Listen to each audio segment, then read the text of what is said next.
Frères et sœurs, bonjour. Nous vous saluons tous fraternellement en Jésus-Christ. Et nous remercions d'abord Dieu qui nous a permis jusqu'à présent d'être ici. Et avec vous qui nous regardez chez vous et qui nous écoutez, nous voulons vraiment former un seul cœur pour pouvoir rendre à Dieu en ce matin un culte de louange et d'adoration. Et pour ce faire, justement, nous allons commencer par ce chant qui dit « Nous venons dans ta présence. Nous venons dans ta présence pour te louer, pour te glorifier. » Dieu lui-même nous admet en sa présence parce qu'il nous a fait grâce. Il nous a rachetés et nous a justifiés. Que ce culte en ce matin soit vraiment pour la seule gloire de son nom. Béni soit l'Éternel.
Il est le Dieu tout-puissant. C'est vrai, quand nous contemplons la nature, vraiment on dit qu'il a un Dieu qui est extraordinaire, qui est vraiment tout-puissant.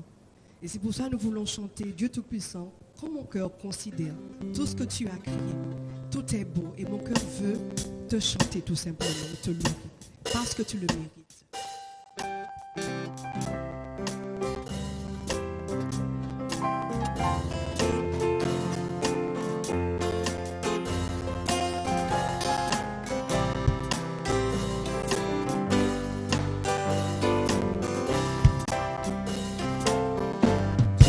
Tout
celui que je possède.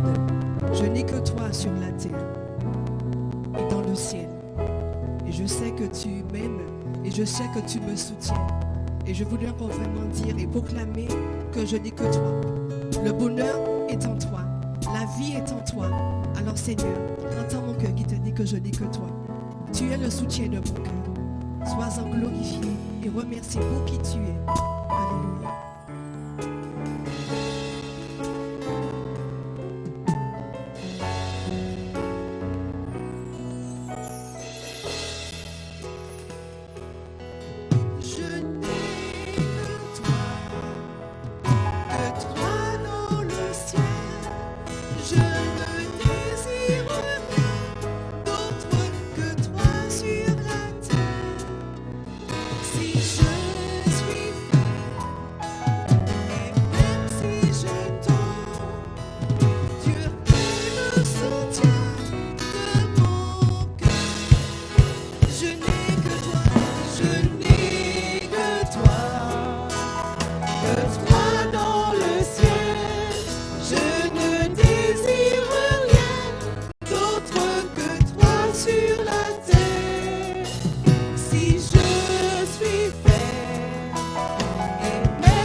sécurité. Tu es un abri, ô Dieu. Près de toi, nous nous sentons bien. Où irions-nous si ce n'est que vers toi? Tu es un rempart. Tu es un rocher sur lequel nous pouvons nous appuyer, qui est inébranlable. Oui, près de toi, nous voulons rester. Nous voulons demeurer là où tu es. C'est notre désir.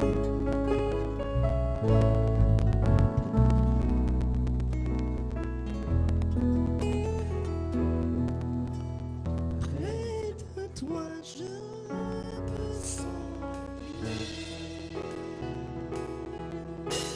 Près de toi, je me sens bien. Près de toi, je me sens bien.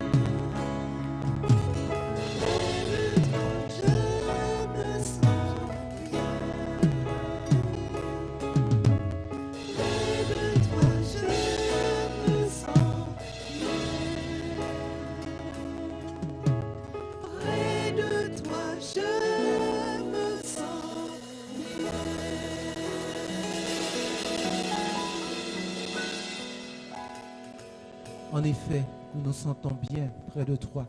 Tu es vraiment le Dieu qui nous a fait du bien. Tu nous as appelés. Tu nous as, Seigneur, rachetés. Et tu as fait de nous de vrais adorateurs. Amen. Merci, Jésus. Tu cherches Alléluia. des adorateurs qui t'adorent en esprit et en vérité. Et c'est ce que nous voulons faire à travers ce chant qui dit nous t'adorons au Père. Et nous voulons vraiment, Seigneur, te donner toute l'adoration de notre cœur en ce matin. Nous t'adorons au Père dans ton temple. Amen.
reçu le nom qui est au-dessus de tout nom.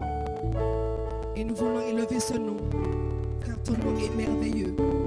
Un jour, tout genou fléchira devant toi. Et toute langue confessera que tu es Seigneur. Jésus, c'est toi que nous élevons.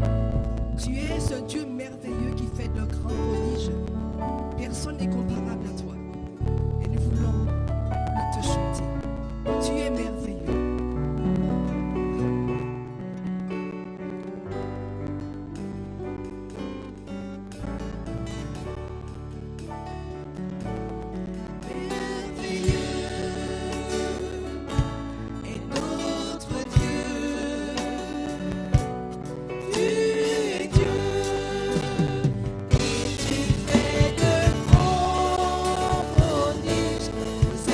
Élevons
sois adoré, Jésus. Amen. Bien-aimés, chers amis, bonjour. Voilà, ce matin, nous sommes encore devant la face de Dieu pour partager la parole qui nous est nécessaire pour avancer dans notre foi et aussi dans notre communion avec Dieu.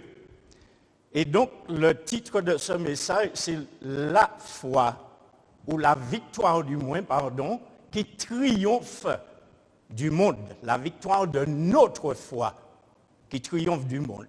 Sans plus tarder, lisons dans 1 Jean 5, versets 4 à 5.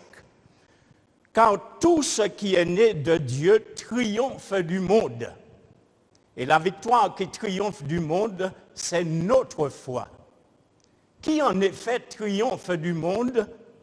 Celui-là seul qui croit que Jésus est le Fils de Dieu. » Et donc, je peux dire simplement que plus que jamais, nous avons besoin d'affirmer notre foi en Christ, envers et contre tout.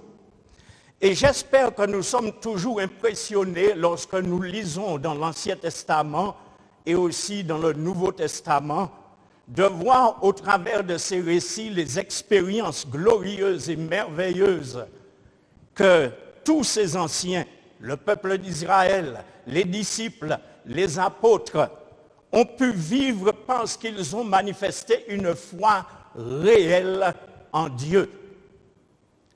Et c'est pour cela qu'Hébreux 11, verset 2 nous dit « Or la foi est une ferme assurance des choses qu'on espère et une démonstration de celles qu'on ne voit pas. Pour l'avoir possédée, les anciens ont obtenu un témoignage favorable de la part de Dieu et je dirais de la part de bien d'autres. Et ce témoignage leur fut rendu soit dans leur propre conscience, soit par des paroles divines qui approuvaient leur foi. Donc, en quelque sorte, Dieu voulait leur dire qu'il approuve leur foi parce que leur foi lui était agréable. Pouvons-nous dire ce matin que notre foi est agréable à Dieu? Je crois que c'est chacun qui le sait. Chacun le sait pour lui-même, car chacun de nous devra rendre compte pour lui-même de sa foi ici-bas sur cette terre. Donc les héros de l'Ancien Testament ont reçu l'approbation de Dieu parce qu'ils marchaient par la foi et non par la vue. Comment marchons-nous aujourd'hui? Est-ce que nous marchons vraiment par la foi ou est-ce que nous marchons par la vue? Dans ces versets d'Hébreux 11, nous avons deux réalités.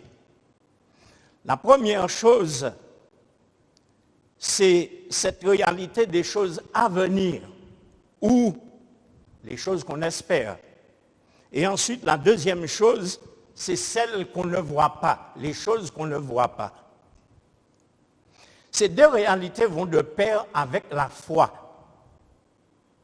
Comme je dis toujours, si quelqu'un espère recevoir à manger un pain, par exemple, une fois que cette personne aura reçu le pain ou la nourriture qu'elle désire, eh bien, elle ne peut plus espérer encore avoir le pain ou la nourriture. Donc, il y a les choses que nous ne voyons pas, que nous espérons, et les choses qui sont invisibles et que nous ne voyons toujours pas, puisque c'est invisible. Il est dit dans la Bible, « Or, sans la foi, il est impossible de plaire à Dieu. Celui qui s'approche de Dieu doit croire que Dieu existe et qu'il récompense ceux qui le cherchent. » Il faut aussi savoir qu'aucune bonne œuvre ne peut compenser un manque de foi. S'il y a un manque de foi, nous devons agir comme les disciples et demander au Seigneur d'augmenter notre foi. Mais nous aussi, nous devons faire notre part dans le fait que nous allons demander à Dieu d'augmenter notre foi, eh bien, si nous voulons que notre foi augmente aussi, nous devons nous préoccuper de la parole de Dieu. Nous devons nous préoccuper de notre communion avec le Seigneur, car c'est très important. Il est impossible de lui plaire sans la foi.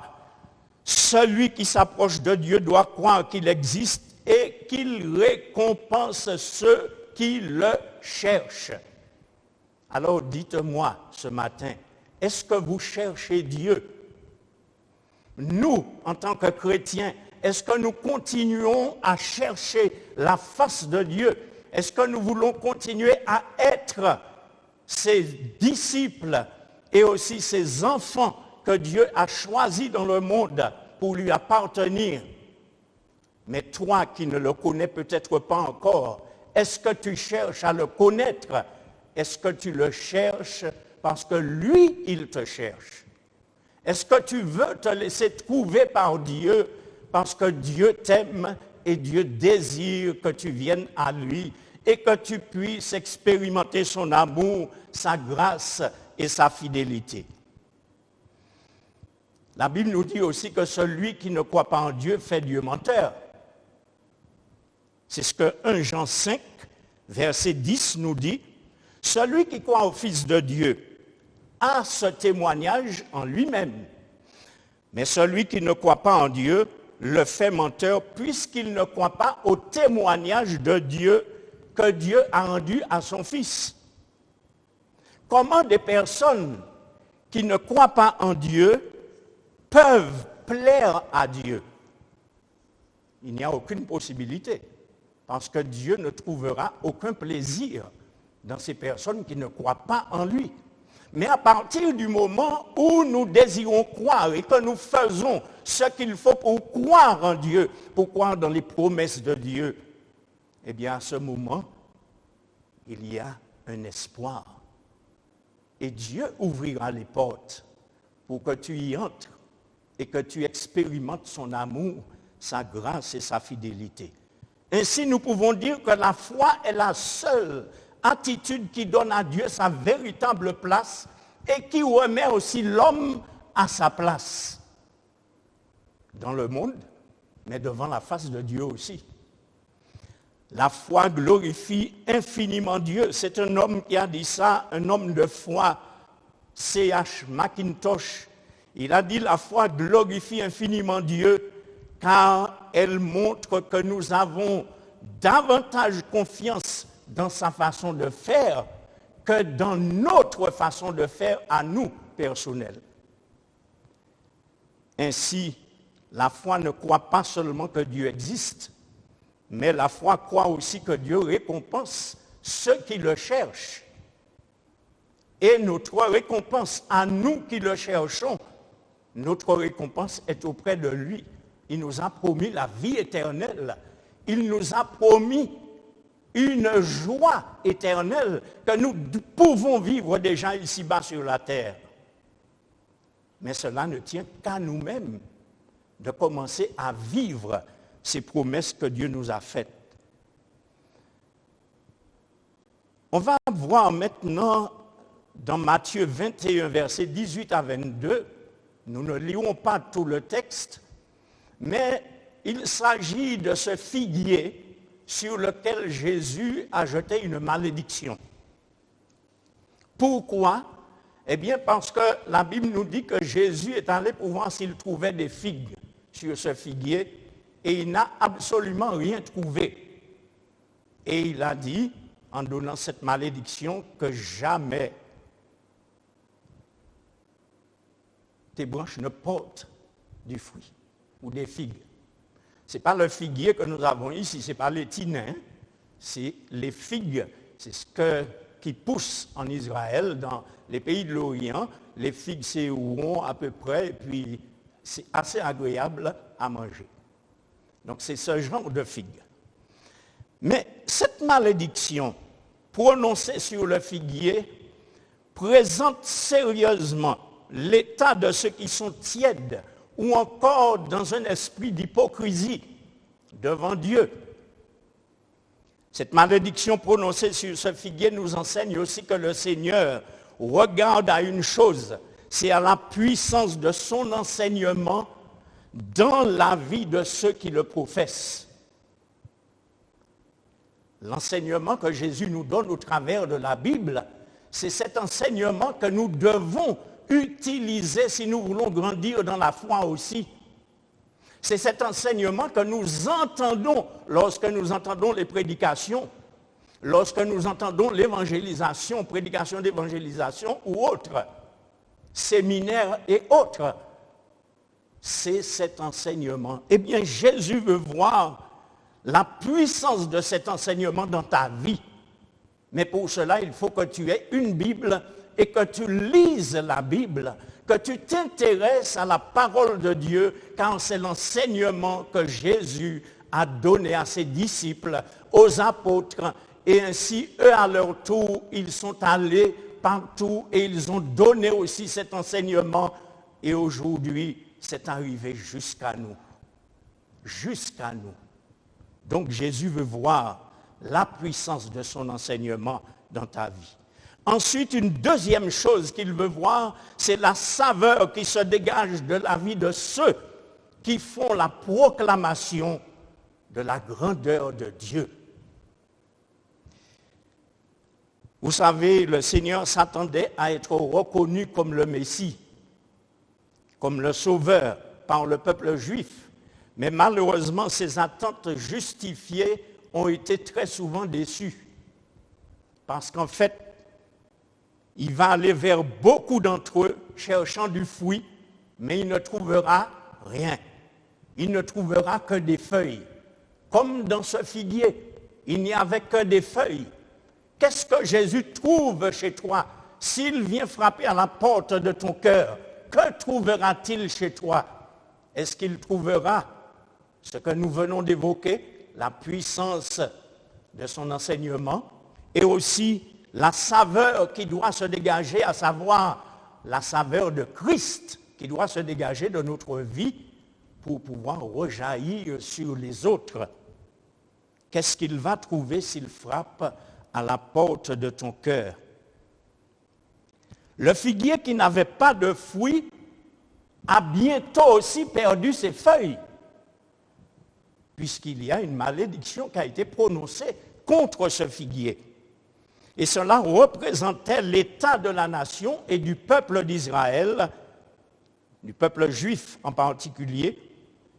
Puisque Jésus n'a rien trouvé parmi eux, il n'a trouvé que des feuilles, bien sûr. Mais n'oublions pas, il y a un verset de la Bible qui nous dit « À celui qui a, on donnera encore, et à celui qui n'a pas, on ôtera même ce qu'il a. » C'est exactement ce qui s'est passé pour ce figuier. Quand Jésus l'a maudit, il avait des feuilles, mais il n'avait pas de fruits. Et puisqu'il n'avait pas de fruits, eh bien, bientôt aussi les feuilles, toutes ces feuilles sont tombées et cet arbre est mort. C'est ainsi que cela se passe pour tous ceux qui ne veulent pas que Jésus puisse entrer dans leur cœur et dans leur vie. Je ne dis pas que Jésus va prononcer une malédiction sur vous, pas du tout. Le temps n'est pas encore venu pour cela. Nous sommes encore dans un temps de grâce, nous dit la parole de Dieu. Et tant qu'il y a ce temps de grâce, Dieu va t'interpeller d'une manière ou d'une autre. Il va s'intéresser à toi. Il va frapper à la porte de ton cœur. Il va voir si tu veux lui ouvrir ton cœur. Et ainsi, si tu ouvres ton cœur, la Bible dit qu'il entrera, il soupera avec toi et il fera sa demeure dans ton cœur. Mais supposons que tu n'ouvres pas ton cœur. Et comme la Bible nous dit que Jésus revient bientôt, il revient pour juger. Il revient pour changer toutes ces choses qui se font ici-bas sur cette terre. Mais dans quelle position il te trouvera?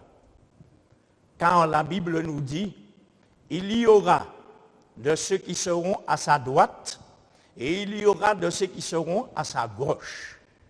Et ceux qui seront à sa droite, il leur dira, à partir de ce moment-là, il sera trop tard. pour vouloir venir à Jésus. Il leur dira, entrez vous qui êtes les bénis de mon Père, entrez dans le royaume, entrez dans la promesse qui vous a été faite. Mais à ceux qui seront à sa gauche, il dit, allez dans le feu éternel car je ne vous connais pas. Où est-ce que tu vas être? Est-ce que tu seras à sa droite ou bien est-ce que tu seras à sa gauche? Peut-être as-tu déjà lu la Bible. Tu as déjà certainement lu la façon dont Jésus a été crucifié sur la croix. Il était entre deux brigands. Et la Bible nous dit qu'il y a un brigand qui en quelque sorte était pris de remords pour tout ce qu'il avait fait. Tandis qu'il y a l'autre brigand qui était à côté, qui a commencé à invectiver Jésus, qui est en train de mourir sur la croix, lui aussi est en train de mourir, les deux. Il invective le Seigneur en lui disant, eh bien, si tu es Dieu, descends de la croix et sauve-nous. Qu'est-ce que tu fais? Et l'autre brigand qui reprend celui qui a parlé ainsi à Jésus, qui lui dit, nous méritons le châtiment qui est tombé sur nous.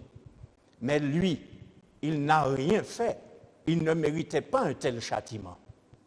Et puis ce brigand simplement a dû hocher un petit peu la tête pour tourner vers Jésus et lui dire, souviens-toi de moi lorsque tu viendras dans ton règne. Il était sur la croix en train de mourir. Jésus aussi. Mais Jésus n'a pas regardé à lui-même. Jésus lui a répondu, aujourd'hui même, tu seras avec moi dans le paradis. C'est être sauvé comme au travers du feu. Alors, dans quelle position te trouves-tu? Comment le Seigneur te trouvera lorsqu'il reviendra sur cette terre pour pouvoir juger le monde, juger le diable, etc. Comment te trouvera-t-il? De quel côté tu seras? Il est important que tu cherches dès maintenant à savoir de quel côté tu veux te trouver. Et il est mieux pour toi de te trouver avec Jésus. Il sera mieux pour toi de te trouver à sa droite que de te retrouver à sa gauche. Car nous avons ce qui est arrivé. Pour ceux qui étaient à droite, ils sont entrés dans le royaume, tandis que ceux qui étaient à gauche, ils sont allés dans le feu éternel. Un feu qui ne s'éteint point, un feu qui brûle pendant l'éternité. Alors c'est à toi. La réponse est à toi. Et tu as besoin de répondre à Dieu, qui parle à ton cœur ce matin, qui te touche ce matin et qui te demande ce matin, que fais-tu avec mon salut que j'ai acquis pour toi à la croix? Que fais-tu de ce salut? Est-ce que tu vas prendre l'exemple de ce brigand qui a dit à Jésus, souviens-toi de moi lorsque tu viendras dans ton règne? Ou bien est-ce que tu vas prendre l'exemple de l'autre brigand qui a invectivé Jésus et est-ce que tu vas commencer à lever le poing contre lui et lui dire, oui Seigneur, mais je suis dans la misère ici-bas, tu n'as jamais rien fait pour moi, etc., etc. Non. Dieu n'est pas l'auteur de ta souffrance. Dieu n'est pas l'auteur des souffrances du monde. Dieu n'est pas l'auteur des souffrances d'aucune personne sur la terre. L'homme souffre, mais c'est à cause de lui-même. Et c'est à cause de ses désobéissances, c'est à cause de son péché qu'il souffre. Et Dieu, justement, est venu pour nous enlever de cette souffrance. Parce qu'après, il y a une souffrance qui sera beaucoup plus dure que la souffrance que nous vivons sur la terre. C'est lorsque les gens qui n'auront pas servi Dieu, qui auront rejeté Dieu et son salut, rejeté le Fils de Dieu, qui se retrouveront dans le feu éternel, eh bien là, ce sera une souffrance encore plus dure. Tandis que ceux qui ont choisi de suivre Jésus, de marcher avec lui, ceux-là ne seront plus dans la souffrance. La Bible nous dit d'ailleurs que lorsque nous entrerons et que nous serons avec lui, il n'y aura ni pleurs, ni grincement de dents, rien de toutes ces choses-là que nous sommes en train de subir sur la terre, il n'y aura plus rien de toutes ces choses. Alors c'est à toi de choisir.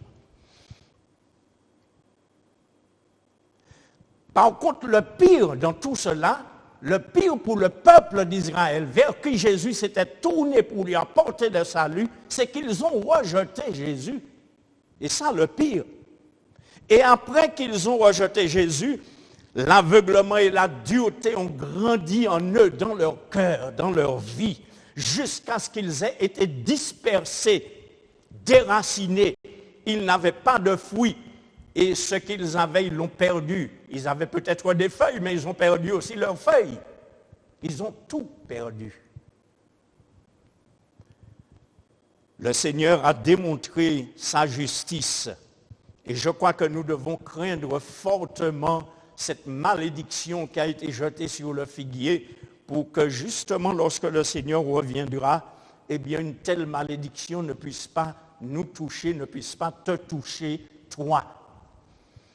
Marc, chapitre 14, verset 27, Jésus leur dit, pour ceux qui étaient autour de lui, qui avaient entendu Jésus parler, « Vous allez tous être ébranlés dans votre foi, car il est écrit, « Je frapperai le berger et les brebis s'enfuiront de tous côtés. » Voilà un avertissement qui nous montre que nous pouvons d'une manière ou d'une autre être ébranlés dans notre foi.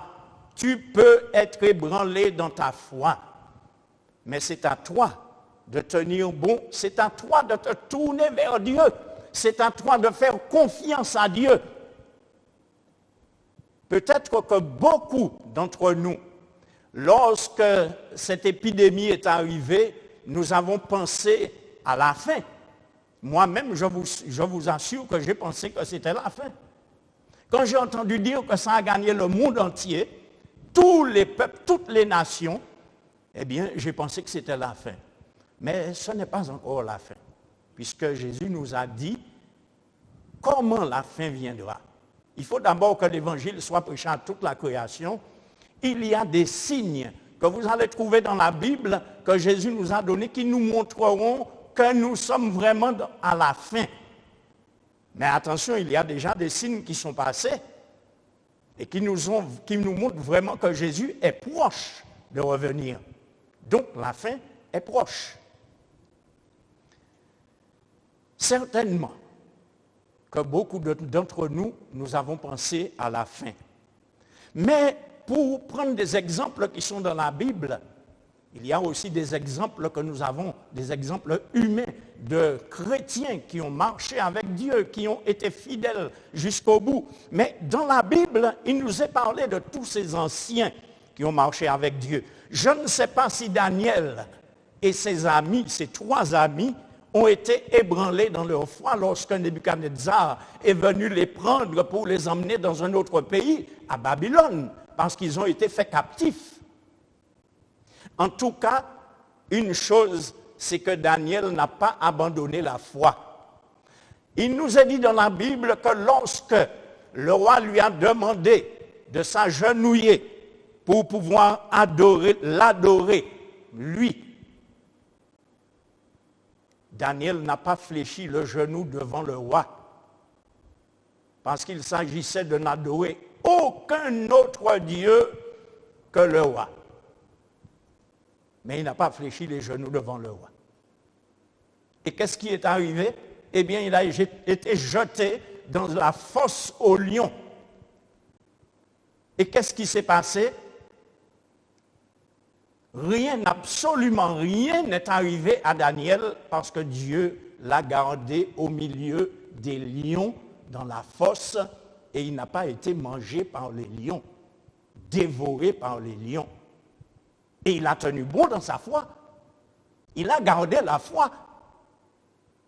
Et le roi et tous ces gens qui étaient avec lui ont été impressionnés. Ils ont reconnu que le Dieu de Daniel est le Dieu des dieux.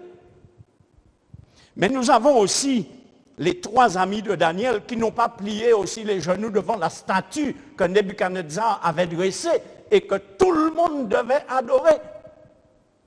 Ils ont dit, sache, ô roi, que nous n'allons pas nous prosterner devant ta statue. notre Dieu que nous servons nous délivrera. Sinon, sache. Ça veut dire, sinon, même si notre Dieu ne nous délivre pas, nous n'adorerons pas ta statue. Ils ont eux aussi gardé la foi. Et ils ont été jetés dans une fournaise ardente, chauffée 7 fois plus fort que d'habitude. Si bien que ceux qui ont poussé les amis de Daniel dans la fournaise, eux ont été brûlés, tués, mais ces amis de Daniel sont sortis indemnes. Ils étaient dans la fournaise avec une 4e personne, on pourrait dire Jésus, qui était avec eux. Et rien n'a été brûlé sur eux. Ils ont gardé la foi. Alors aujourd'hui, on peut dire que ça, c'est une foi que Dieu honore. Une telle foi, Dieu l'honore, mes amis. Celui qui croit en lui et celui qui continue de croire, quand bien même il n'y aurait pas justement une action de sauvetage de la part de Dieu, il faut continuer à croire. Continuer à croire. Car ce qui nous attend en gardant la foi est bien plus important que ce que nous sommes en train de vivre ici-bas sur cette terre, dans ce monde. Ça n'égalera jamais ce que Dieu nous a préparé, ce qu'il a préparé à son peuple dans le ciel. Jean 8, verset 31, alors donc Jésus dit aux Juifs qui avaient mis leur foi en lui, si vous vous attachez à la parole que je vous ai annoncée, vous êtes vraiment mes disciples. Et il en est de même pour toi aussi. Si tu veux t'attacher à la parole de Dieu, t'attacher aux promesses de Dieu, eh bien tu deviendras un disciple de Jésus-Christ. Et Jean 8, 29, voilà les paroles que Jésus a prononcées devant ces Juifs. Il leur a dit, celui qui m'a envoyé est avec moi. Il ne m'a pas laissé seul parce que moi je fais toujours ce qui lui est agréable. Amen. Est-ce que tu es dans une telle configuration? Est-ce que tu fais ce qui est agréable à Dieu? Vous savez, aujourd'hui, beaucoup de gens disent « je sers Dieu ». Beaucoup de gens disent « je prie Dieu ». Oui, mais est-ce que tu as une Bible? Est-ce que tu prends connaissance de ce que la parole de Dieu te dit au travers de la Bible? Car la Bible, c'est la lettre de Dieu pour l'humanité, pour tout être humain, pour nous permettre de vivre et de vivre avec Dieu déjà ici-bas sur la terre, avant de dire que nous allons entrer dans le ciel. Plusieurs de ceux qui l'ont entendu furent touchés de tout ce qu'il y avait de bon en lui, qu'il y avait comme douceur, de résignation, de confiance en Dieu dans son langage. Eh bien, plusieurs de ceux-là crurent en Jésus et c'étaient des âmes sincères qui reconnaissaient Jésus comme le Sauveur et comme le Messie. Même si leur foi était encore faible, parce que quel que soit celui qui vient au Seigneur Jésus, sa foi ne devient pas une foi immense tout d'un coup. Non, la foi naît et à partir de la naissance de la foi se développe au travers du contact de la parole de Dieu, de la méditation de la parole de Dieu, au travers de la communion avec Dieu, la foi continue de grandir. Des personnes qui ont cru parce que Jésus, justement, dans Jean 2, verset 23 et dans Jean 7, verset 31, des personnes qui ont cru parce que Jésus avait fait des miracles. Il n'est pas parlé de ces personnes-là, mais de ceux qui croient sans avoir vu. De ceux qui croient non pas par la vue, mais qui croient réellement par la foi. Voilà la foi que Dieu nous demande aujourd'hui. Beaucoup de gens disent quand on vient leur prêcher l'évangile, ah ouais, mais moi, si je ne parle pas bon Dieu, je ne parle pas quoi. Si je ne parle pas bon Dieu, fait un miracle, je ne parle pas quoi. Il y a beaucoup de gens qui ont demandé à Jésus de faire un miracle. Beaucoup de gens du peuple, beaucoup parmi les chefs du peuple ont demandé à Jésus de faire des miracles. Mais Jésus leur a dit, vous n'aurez pas d'autre miracle que celui de Jonas. Et le miracle de Jonas, c'était quoi? Ce n'est pas Jonas qui a fait un miracle, c'était Dieu qui a fait un miracle pour Jonas. Jonas qui a été avalé par un grand poisson et qui a passé 3 nuits et 3 jours dans le ventre de ce grand poisson. Et Dieu a délivré Jonas qui n'est pas mort parce que Dieu l'avait envoyé pour accomplir une mission. Et il avait pris la fuite au lieu d'accomplir la mission. Mais voilà, Dieu nous rattrape toujours, mais à condition que nous soyons obéissants après avoir reconnu nos fautes, après avoir reconnu notre insoumission. Et Jonas a reconnu son insoumission et finalement, il a accepté d'aller faire la mission que Dieu lui avait confiée, puisque Dieu l'a retiré du ventre du poisson et un peuple entier a été sauvé de la destruction, mes amis. Car Dieu aurait pu sévir, mais très sévèrement, c'est ce qu'il avait déjà prévu, sur toute la ville de Ninive, tous les habitants, les enfants, les bêtes, tout. Mais en accomplissant la mission que Dieu lui a envoyé faire, eh bien le peuple s'est repenti.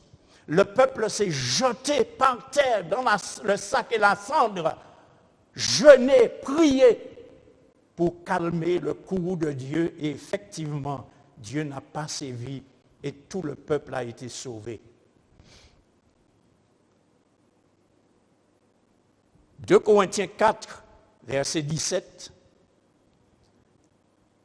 La détresse que nous éprouvons en ce moment est légère en comparaison de la gloire abondante et éternelle, tellement plus importante qu'elle nous prépare, en parlant de la souffrance. Car la souffrance nous prépare à cela. Notre foi aussi nous prépare à cela. La souffrance nous emmène à prendre des dispositions. Il y a 2 choses. Soit la souffrance nous emmène à nous éloigner de Dieu, à renier Dieu, ou bien la souffrance nous emmène à réaliser que plus que jamais, nous avons besoin de faire confiance à Dieu et nous avons besoin de nous appuyer sur lui par la foi et de croire en lui par la foi, de croire qu'il tient toutes choses entre ses mains et de croire qu'il prend soin de nous dans les moindres détails de notre vie. Donc, toutes ces choses font partie de l'épreuve de notre foi. L'épreuve de notre foi qui triomphe du monde, c'est la victoire de notre foi. La foi permet d'exercer un jugement juste.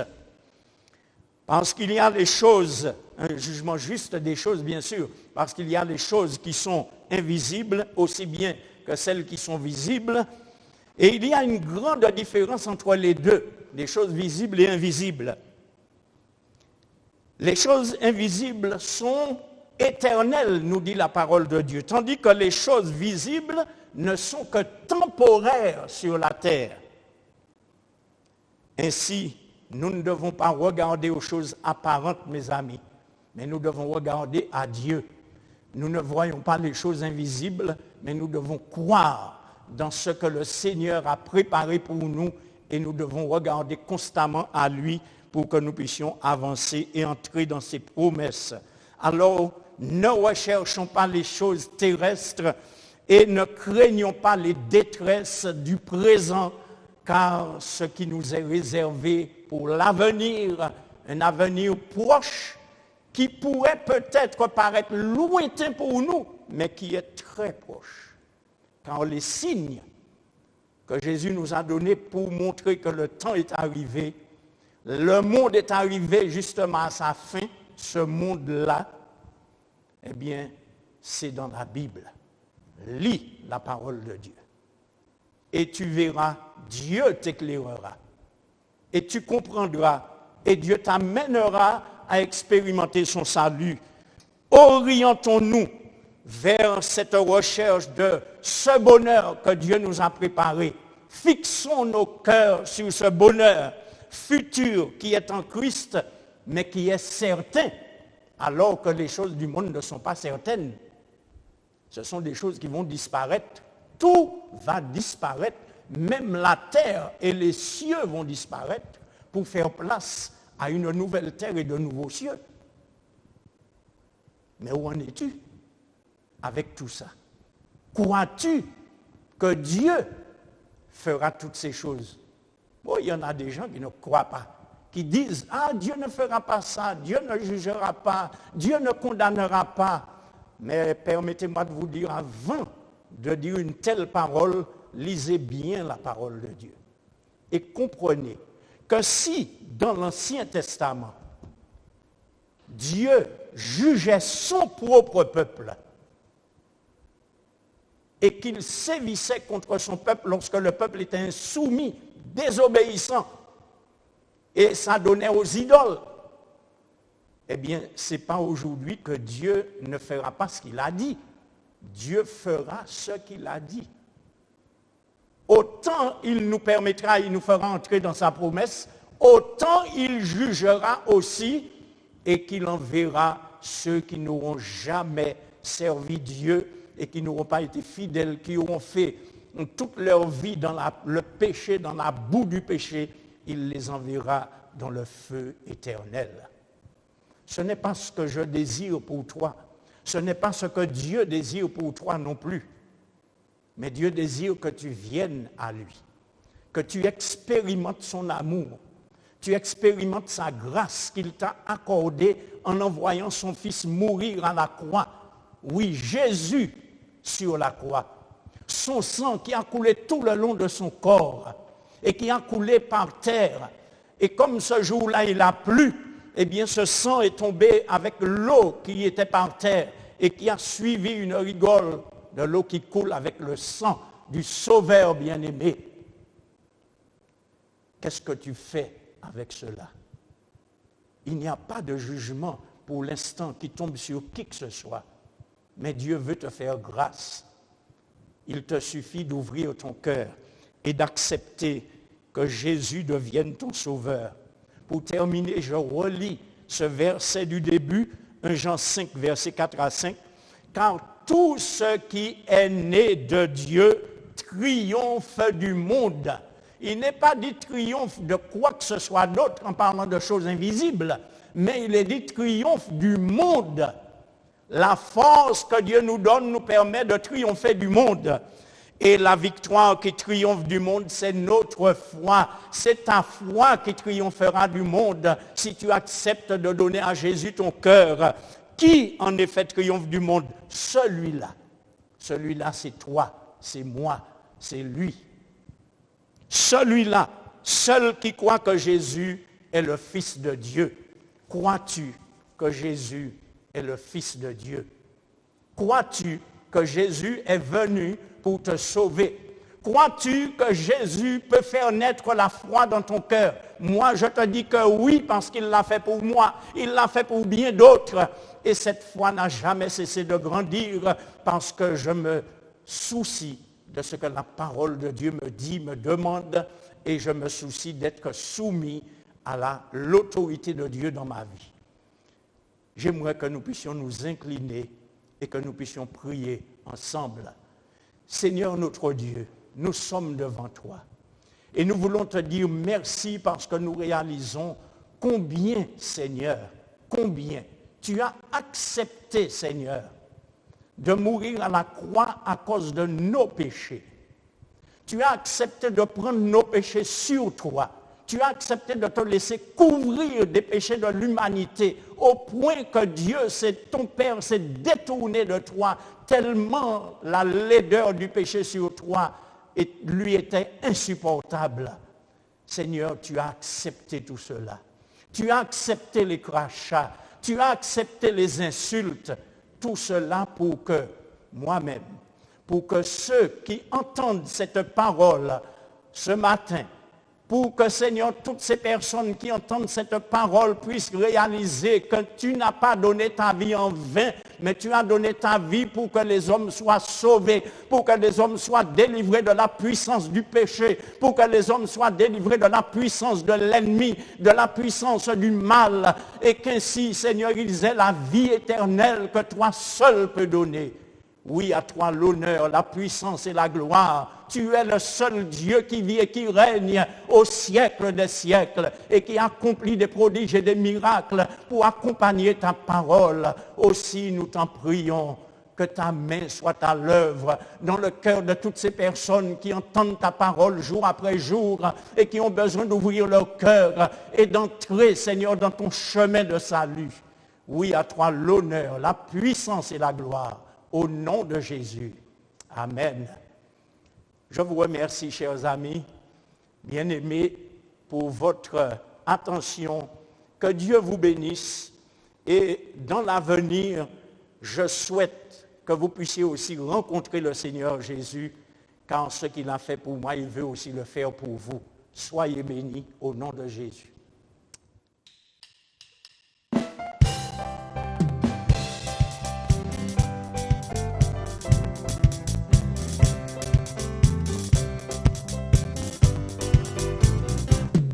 Celui qui met en Jésus une pleine confiance, jamais ne chancelle plus, complète sa délivrance. Par la foi, nous marcherons, par la foi, nous triomphons, par la foi, mon Rédempteur me rendra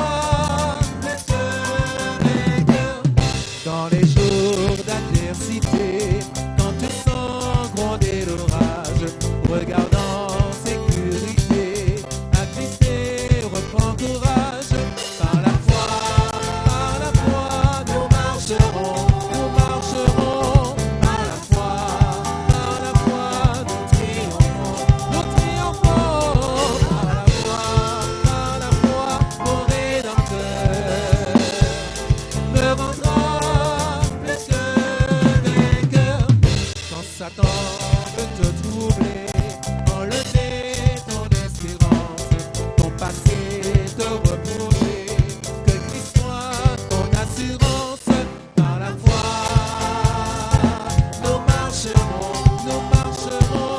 par la foi, nous triomphons, par la foi, mon Rédempteur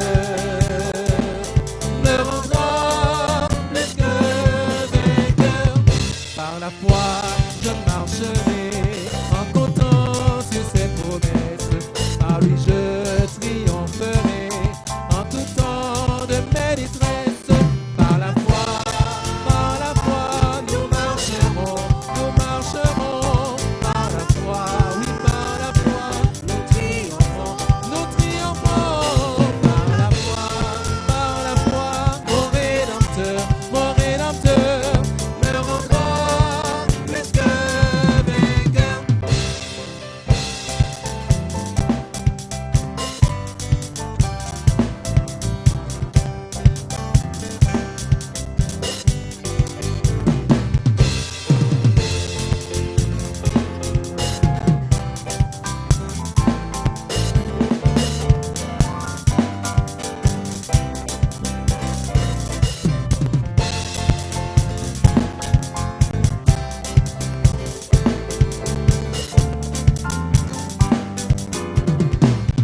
Par la foi, je marcherai